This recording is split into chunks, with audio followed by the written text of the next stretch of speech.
नमस्कार विद्यार्थी मित्रांनो, स्वागत आहे तुमचं सर्वांचं पुन्हा एकदा आपल्या यूट्यूब चॅनल ॲग्री गँगमध्ये. तर विद्यार्थी मित्रांनो, आजचा व्हिडिओ आपण फर्स्ट सेमचे जे तुमचे सेमिस्टर एक्झाम आहेत त्याचा गायडन्स व्हिडिओ म्हणून बनवत आहोत. तर आता फर्स्ट सेमचा तुमचा टाईम टेबल आलेलाच आहे आणि आता पहिल्यांदा तुम्ही डिग्रीमध्ये फर्स्ट सेमच्या एक्झाम्स देत आहात आणि आता पेपर पॅटर्न आणि पासिंग क्रायटेरिया चेंज झालेला आहे.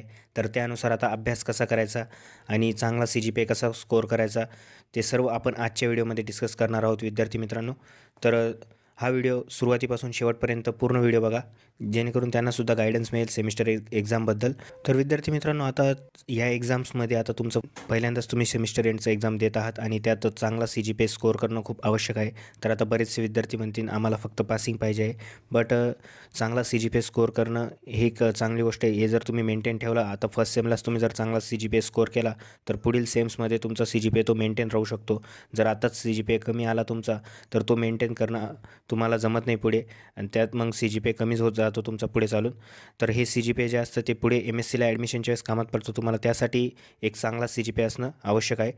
यात आपण आता प्रॅक्टिकल एक्झामबद्दल एक बोलून घेऊ थोडंसं.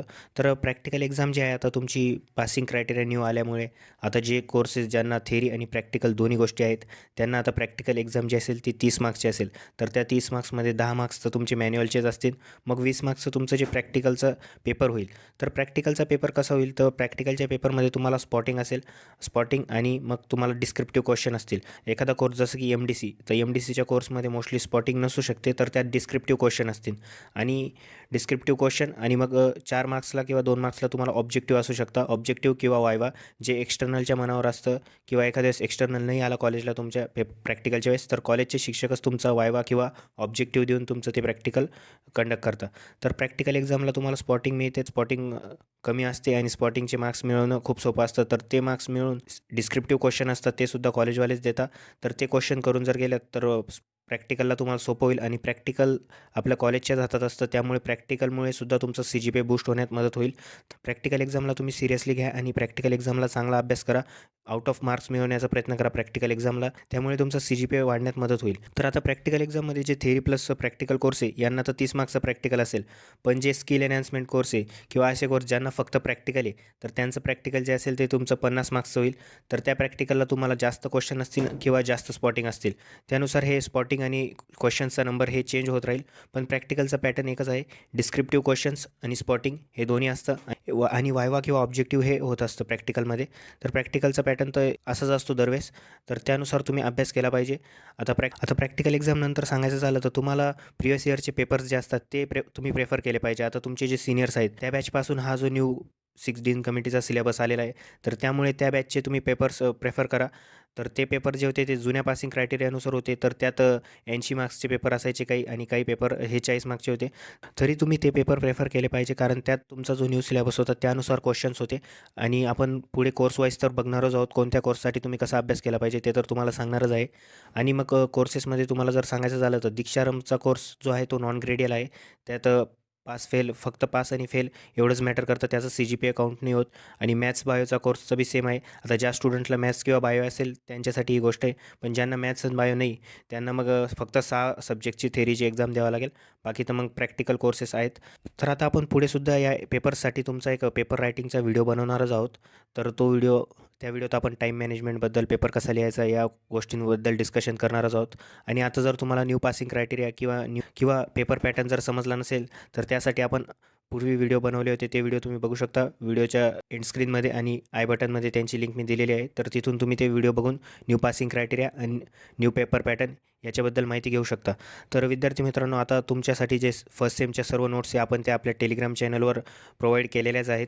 आता लवकरच आपण तुमच्यासाठी न्यू पेपर पॅटर्ननुसार मोस्ट प्रोबेबल क्वेश्चन्स हे आपल्या टेलिग्राम चॅनलवर अवेलेबल करून देणार आहोत. तर त्यासाठी आपलं टेलिग्राम चॅनल जॉईन करून ठेवा आणि नोटिफिकेशन्स ऑन ठेवा. तर विद्यार्थी मित्रांनो, आता आपण कोर्स वाईज बघू तुमचं, की तुम्ही प्रत्येक कोर्सला कशाप्रकारे अभ्यास केला पाहिजे. तर आता पहिला कोर्स जो आहे तो तुमचा NSSचा. तर हा 0+1चा कोर्स आहे. तर हा एक सोपा कोर्स आहे. याचं CGPAसुद्धा काउंट होतो. तर या कोर्समध्ये तुमचं 50 मार्क्सचं प्रॅक्टिकल होईल. सेमिस्टर एंड प्रॅक्टिकलच्या वेळेस तुमचं 50 मार्क्सचं याचं प्रॅक्टिकल असेल. तर हा कोर्स सोपा असल्यामुळे प्लस याचे क्वेश्चन्स भेटण्याचे जास्त चान्सेस असल्यामुळे यात तुमचा CGPA बूस्ट करण्याचा तुम्हाला चान्स आहे. तर यात तुम्ही CGPA वाढवू शकता तुमचा. त्यानंतर विद्यार्थी मित्रांनो, आता AEC 112 हा जो कोर्स आहे कम्युनिकेशन स्किलचा, हा 1+1चा कोर्स आहे. हा कोर्स जो आहे तो अदर डिग्रीज ज्या असतात UGमध्ये आता तुमचे फर्स्ट सेमला अदर डिग्रीज जसं फूड फूड टेक्नॉलॉजी, हॉर्टिकल्चर ह्या सर्व डिग्रीजला हा कॉमन कोर्स आहे जो AEC 112 आहे तो हा कम्युनिकेशन स्किलचा कोर्स आहे. तर ओल्ड सिलेबसमध्ये जो एक्सटेन्शन 123 म्हणून कोर्स होता फिफ्थ डीन्स कमिटीचा जो सिलेबस होता त्यात, तर हा त्याच कोर्सशी रिलेटेड हा कोर्स आहे. तर ह्या कोर्समध्ये विद्यार्थी मित्रांनो तुम्ही आता सिलेबस कॉपीत जर बघायचं म्हटलं तर 1 ते 9 जे लेक्चर्स आहेत, तर ह्या लेक्चर्समध्ये ज्या गोष्टी त्या ओल्ड सिलेबसच्या त्या एक्सटेन्शनच्या कोर्समध्ये होत्या आणि त्याच्याशीच रिलेटेड या गोष्टी आहे कम्युनिकेशन स्किल्सच्या.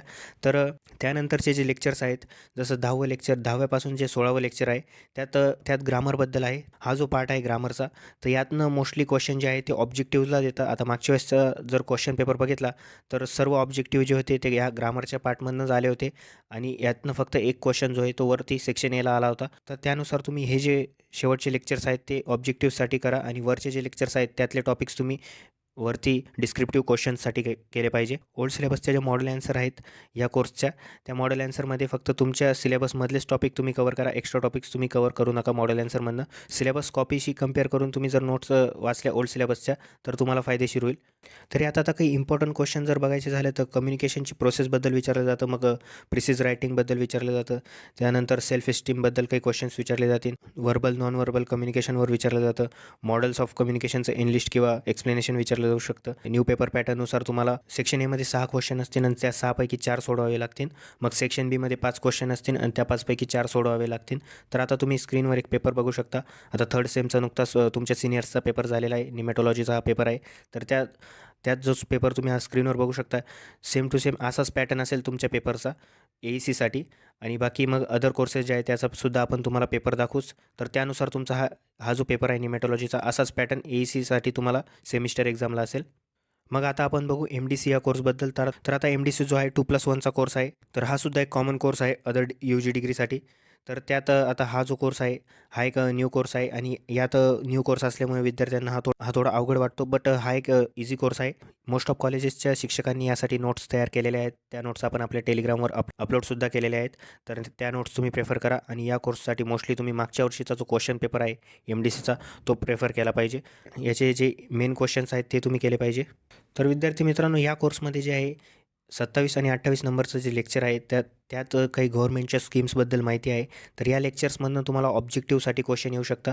तर अदर जे लेक्चर्स आहेत त्यातनं तुम्हाला डिस्क्रिप्टिव्ह क्वेश्चन येतील. तर यातनं ऑब्जेक्टिव्ह बेस्ड क्वेश्चन येण्याचे जास्त चान्स आहे. तर त्यानुसार तुम्ही ऑब्जेक्टिव्हसाठी ह्या लेक्चर्सचा अभ्यास केला पाहिजे. यातल्या ज्या स्कीम्स आहेत त्यांचं फुल फॉर्म विचारलं जाऊ शकतं किंवा स्कीम्सबद्दल माहिती विचारली जाऊ शकते ऑब्जेक्टिव्हला. तर आता याचा पेपर पॅटर्न जर बघायला गेलं तर आता हा 2+1चा कोर्स आहे आणि आता तुमचे MDC, agronomy, horticulture, soil science असे 4 जे कोर्स आहेत ते 2+1चे कोर्स आहे आणि यांच्यासाठी एक सेमच पॅटर्न असेल पेपर चॉईस. तर आता तुम्ही स्क्रीनवर GPB 231 हा जो थर्ड सेमचा पेपर आहे हा सुद्धा 2+1चा होता. तर त्याचा पॅटर्न तुम्ही बघू शकता पेपरचा. तुम्हाला सेक्शन एमध्ये 6 क्वेश्चन असतील, त्या 6 पैकी 4 सोडवावे लागतील. 6 मार्क्सला एक क्वेश्चन. मग सेक्शन बीमध्ये 5 क्वेश्चन येतील, त्या 5 पैकी कोणतेही 4 सोडवावे लागतील.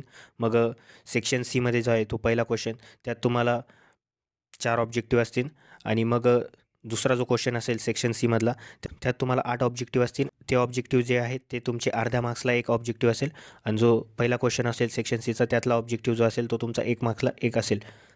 तर असा पॅटर्न जो असेल ते या 4 कोर्सेसला असेल. तर आता आपण एक्सटेन्शन 111 हा जो आहे हा फक्त ओन्ली थेअरी कोर्स आहे.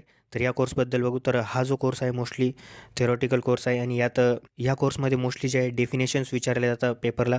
क्वेश्चन डिस्क्रिप्टिव्ह क्वेश्चनमध्ये सुद्धा आणि ऑब्जेक्टिव्हला सुद्धा मोस्टली यात डेफिनेशन विचारले जातात. तर या कोर्समध्ये एनलिस्ट आणि डेफिनेशन जर परफेक्ट असले तर तुम्हाला चांगला स्कोर करण्याचा चान्स आहे. तर या कोर्समध्ये आता 50 मार्क्स तर तुमचे कॉलेजच्या जातात आहेत. प्री मिड, पोस्ट मिड आणि मिडचे धरले तर 50 मार्क्स हे कॉलेजच्या जातात आहे आणि 50 मार्क्सचा तुमचा सेमिस्टर एंडचा पेपर होईल. तर हा जो कोर्स आहे काही कॉन्सेप्च्युअल कोर्स नाही, हा थेरॉटिकल कोर्स आहे. तर याचे जे क्वेश्चन्स असतात ते फिक्स असतात आणि तेच मोस्टली क्वेश्चन यात विचारले जातात. तर हा जो कोर्स आहे याचा जो सिलेबस आहे ओल्ड सिलेबसचे जितके बी एक्सटेन्शन होते सेम टू सेम त्याच्याच सारखा सिलेबस आहे.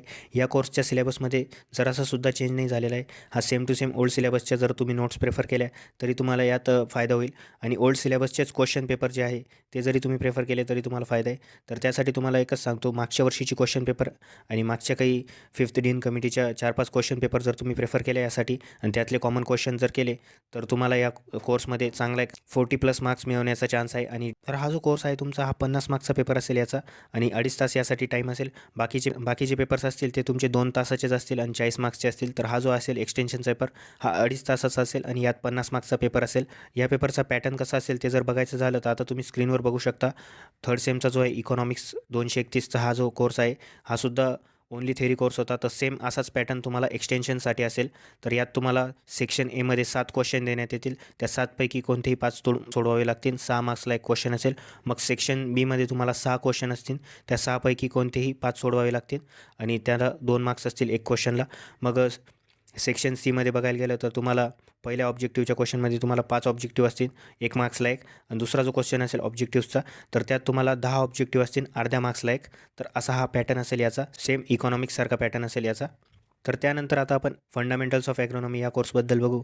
तर हा जो कोर्स आहे ॲग्रोनॉमीचा यात मोस्टली गोष्टी ज्या आहे ओल्ड सिलेबसचा जो ॲग्रोनॉमी होता त्याच्यासारख्याच आहे. बट ओल्ड सिलेबसचा जो ॲग्रोनॉमी होता तो 1+चा थेरी क्रेडिट होतं त्याला. याला 2+चं थेरीचं क्रेडिट आहे. त्यामुळे यात एक्स्ट्रा पॉईंट्स काही ॲड झालेले आहेत. तर ते कोणते तर ते बघू आपण. तर यात काही न्यू पॉईंट्स ॲड झालेले आहेत. तर ते कोणते तर लेक्चर नंबर 20मध्ये वॉटर मॅनेजमेंट आणि 21-24मध्ये सॉईल मॉइश्चर कॉन्स्टंट हे जे काही पॉईंट्स आहेत ते ॲड झालेले आहेत न्यूज.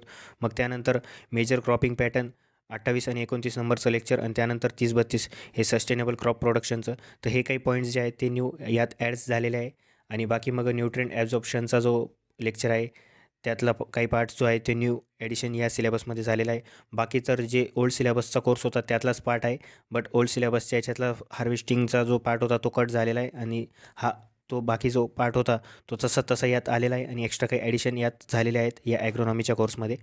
तर विद्यार्थी मित्रांनो हा जो कोर्स आहे हा एक कॉन्सेप्च्युअल कोर्स आहे. तर यात तुमचे कॉन्सेप्ट जर क्लिअर असतील तर तुम्ही यात ॲन्सर्स लिहू शकता. आणि हा एक इझी कोर्स आहे. आणि यात तुम्ही जर प्रिवियस इयरचा पेपर जरी केला तुमचा मागच्या वेळेसचा सिनियर्सचा तरी तुम्हाला चांगले मार्क्स मिळू शकता. याची मॉडेल ॲन्सरसुद्धा अवेलेबल आहे. आता ॲग्रोनॉमी आणि MDC या जे 2 ॲन्सर्स सर्वांकडे अवेलेबल आहे. अदर कोर्सेसचे नाही, तर त्यासाठी तुम्हाला थोडं स्ट्रगल करावं लागेल. बट मॉडेल ॲन्सरनुसार जर तुम्ही केला तर तुम्हाला फायदा होईल यात. या कोर्समध्ये सुद्धा तुम्ही इम्पॉर्टंट ज्या डेफिनेशन्स आहेत त्या केल्या पाहिजे. तर आता आपण सॉईल सायन्स या कोर्सबद्दल बघू. तर सॉईल सायन्सचा जो कोर्स आहे त्यात ओल्ड सिलेबसचा जो सॉईल होता सेम टू सेम तसाच टॉपिक आणि तेच गोष्टी यात आलेल्या आहेत. आणि हा एक कॉन्सेप्च्युअल कोर्स असल्यामुळे यात तुमचे कन्सेप्ट्स क्लिअर असणे आवश्यक आहे. तर हा कोर्स थोडासा सायंटिफिक असल्यामुळे विद्यार्थ्यांना थोडा अवघड वाटतो. पण यातल्या काही गोष्टी ज्या आहेत त्या खूप सोप्या आहेत. तर त्या तुम्ही नीट पाठ केल्या तर तुम्हाला फायदा होईल यात. तर यात डायग्राम्ससुद्धा असतात, जसं सॉईल प्रोफाईलचे झाले, सॉईल टेक्स्चर्सचे झाले. तर या नीट जर डायग्राम्स तुम्ही काढल्या पेपरला आणि त्यांना लेबलिंग जर नीट दिलं तर तुम्हाला चांगले मार्क्स मिळू शकतात. या कोर्समध्ये तुम्हाला एनलिस्ट करणंसुद्धा आवश्यक आहे. जर तुम्ही पेपरला एक डेफिनेशन जे आहे क्वेश्चनमध्ये डेफिनेशन विचारली तर ती डेफिनेशन परफेक्ट लिहिली आणि त्यानंतर जर एंडलिस्ट तुमचं परफेक्ट असलं तर पुढचा ॲन्सर तर ते वाचत नाही शक्यतो आणि तुम्हाला चांगले मार्क्स देऊ शकता. तर आता काही गोष्टी ज्या आहेत त्या या कोर्समध्ये आणि ॲग्रोनॉमीच्या कोर्समध्ये कॉमन आहे. जसं सॉईल मॉइश्चर कॉन्स्टंटचा जो टॉपिक आहे तो ॲग्रोनॉमीतसुद्धा आहे आणि या कोर्समध्ये सुद्धा आहे. तर या काही कॉमन गोष्टी असतात काही कोर्सेसमध्ये. तर त्या जर तुम्ही एक कोर्समध्ये नीट केल्या तर त्या दुसऱ्या कोर्समध्ये सुद्धा तुम्हाला फायदेशीर असतात. तर आता आपण हॉर्टिकल्चर 111 या कोर्सबद्दल बघू.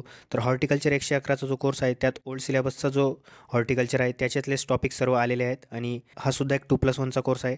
तर आणि एक इझी कोर्स असल्यामुळे यात इम्पॉर्टंट जे क्वेश्चन असतात तर स्कोप इम्पॉर्टंट झालं, प्रोपोगेशनचा क्वेश्चन झाला, criteria for site selection, training pruning, मग अनफ्रुटफुलनेस, त्यानंतर किचन गार्डनिंग, प्लांट बायोरेग्युलेटर्स म्हणजेच PGRsवर एक क्वेश्चन येऊ शकतो, इरिगेशन मेथड्स. तर असे काही इम्पॉर्टंट क्वेश्चन आहेत या कोर्समध्ये. तर आता हा जो हॉर्टिकल्चरचा ओल्ड सिलेबसचा कोर्स होता सेम त्यातल्याच गोष्टी आहे यात.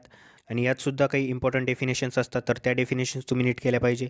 या कोर्समध्ये सुद्धा डायग्राम्स असतात. आता ट्रेनिंगचे जे टाईप्स आहेत त्याच्या डायग्राम्स विचारले जातात. तर त्या डायग्राम्स तुम्ही नीट करा. मग आता या कोर्समध्ये आणि ॲग्रोनॉमीच्या कोर्समध्ये इरिगेशनचा जो टॉपिक आहे इरिगेशन मेथड्सचा तो एक कॉमन टॉपिक्स आहे.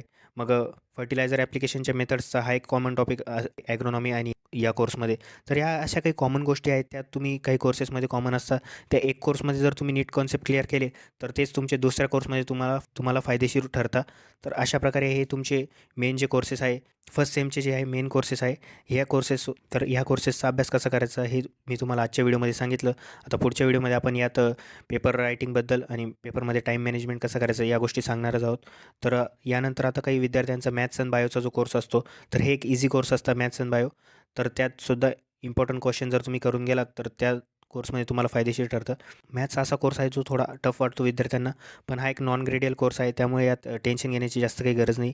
यात तुम्ही फेल जरी झालात तरी तुम्ही वाईडी नाही पडत.